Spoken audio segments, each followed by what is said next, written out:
Marwan Iswandi desak Kapolri copot Kapolda Jabar Irjen Ahmad Wiyagus usai Peggy bebas jadi tersangka. Atas nama Peggy Setiawan beserta surat yang berkaitan lainnya dinyatakan tidak sah dan batal demi hukum. Apresiasi Hakim Eman Sulaiman, saya hormat dua. Oke. Bahwa keadilan, kebenaran tegak dari Pengadilan Negeri Bandung dari tangan Hakim Eman Sulaiman. Polda Jabar kami akan mematuhi putusan sidang pra-peradilan yang telah diputuskan oleh Hakim Tunggal pra-peradilan untuk tersangka PS. Oke. Jangan-jangan ya, Prof. Jangan-jangan ya, mudah-mudahan jangan ya. Gimana ya? Semuanya. Yang sekarang dikurung di penjara modelnya seperti ini juga. Menentukan tersangkanya seperti ini juga. Keliru juga dia. Padahal ada yang dihukum seumur hidup bahkan. Lah, harus dikeluarin. Mudah-mudahan nanti hakim semua. yang mengadili PK adil seperti Hakim Eman Sulaiman. Apakah harus ada sanksi terhadap Harus dong. penyidik-penyidik yang menetapkan Peggy sebagai tersangka? Penyidik 2016 dicari kesalahannya apa, termasuk penyidik yang di Jawa Barat kesalahannya sudah lihat tadi. Lah, itu peraturan Kapolri dilanggar, Oke. UHAP dilanggar, terus keputusan Mahkamah Agung dilanggar. Akan didiamkan ini oleh Mabes Polri. Apakah salah tingkatnya itu mulai dari Direktur Reserse Kadit Serse Polda, penyidik, kemudian Kapolres yang dulu. Apakah akan dinaikkan satu tingkat lebih tinggi sampai Kapoldanya? Harus diberi tindakan. Kalau tidak akan berleha-leha dulu. Bersalah dianggap biasa. Ini tidak biasa-biasa loh. Yang dibaca oleh hakim tadi, yang dilanggar itu apa? UHAP. Itu undang-undang yang dibuat oleh seluruh rakyat Indonesia. Yang kedua apa? Keputusan MK. Yang ketiga apa? Keputusan peraturan Kapolri. Dilanggar. Loh, tidak ada sanksi. Loh, rasanya agak sulit diterima kalau tidak ada sanksi ya oleh publik ya. Ya, kalau saya jadi Kapolri di Reskrim Polda saya copot hari ini. Oke. Kasus Peggy tentu saja kami sepakati kita akan melihat Polda Jabar tentang penanganan yang sudah ada. Walaupun kami sudah asistensi, tentu saja asistensi ini kan menyangkut berbagai aspek penyidikannya ataupun aspek yang berkembang di masyarakat yang tentu saja kita dalami. Kalau penanganan ini tentu saja masih kita percayakan pada Polda Jabar untuk menangani, karena di sana juga ada penyidik-penyidik. Tentu saja kita dengan apa yang menjadi putusan hari ini adalah putusan yang wajib hukumnya kami penegak hukum tunduk dengan putusan yang sudah ada. Walaupun saya sampaikan bahwa putusan apakah ini salah tangkap atau tidak, ini kita masih melihat sejauh mana proses yang ada. Karena kalau kita lihat dalam proses materi pra-peradilan tentu saja ada formilnya, mungkin yang penyidik tidak melaksanakan formilnya. Walaupun kita belum, tetap kita pada prinsip adalah praduga tak bersalah. Praduga tak bersalah, kemudian apakah formil yang seperti kita ikuti bersama bahwa hakim juga menyampaikan ada formil-formil yang tidak dipenuhi oleh penyidik. Ini tentu saja menjadi evaluasi kita bersama.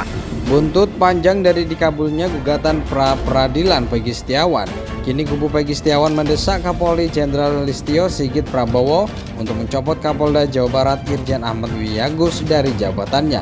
Tak hanya Kapolda Jawa Barat, pengacara Peggy Setiawan, Marwan Iswandi, juga meminta agar di Reskrimum Polda Jabar Kombes Surawan ikut dicopot. Hal itu merupakan bentuk tanggung jawab atas kesalahan penetapan Peggy Setiawan sebagai tersangka kasus pembunuhan Vina di Cirebon pada 2016 silam. Ini harus bertanggung jawab. Saya meminta agar di Reskrimum bahkan Kapolda dicopot. Tanggung jawab, ini permintaanku kepada Kapolri. Aku meminta agar dicopot Kapolda, Dirkrimum, dan kebawahannya jajarannya, termasuk yang memimpin beberapa kali gelar perkara. Dia itu harus dicopot, kata Iswandi saat dihubungi. Ini kan sudah hak asasi manusia, pelanggaran hak asasi manusia. Ini kesewenang-wenangan, tambah dia. Putusan pra-peradilan Peggy juga menurut Iswandi bisa dijadikan pelajaran untuk Polda Jabar agar tidak sewenang-wenang dalam menetapkan tersangka. Ini pelajaran buat orang Polda biar orang Polda nggak sewenang-wenang lagi terhadap perkara ini. Bukan untuk orang Polda aja, untuk seluruh penyidik jangan sewenang-wenang dalam melakukan penyidikan. Ini pelajaran bagi mereka, tegasnya. Lebih lanjut, Iswandi meminta agar pihak kepolisian mengganti rugi baik material maupun imaterial dan memilihkan nama baik kliennya tersebut. Tindak lanjut, kami akan meminta pemulihan nama baiknya Peggy, ganti rugi baik material maupun imaterial, jelasnya. Untuk informasi, pada Senin hari ini permohonan gugatan pra-peradilan tersangka kasus pembunuhan Vina dan Eki di Cirebon tahun 2016 Peggy Setiawan dikabulkan Pengadilan Negeri Bandung. Hakim Tunggal Aiman Sulaiman dalam putusannya menilai tidak ditemukan bukti satupun bahwa Peggy alias Peron pernah dilakukan pemeriksaan sebagai calo.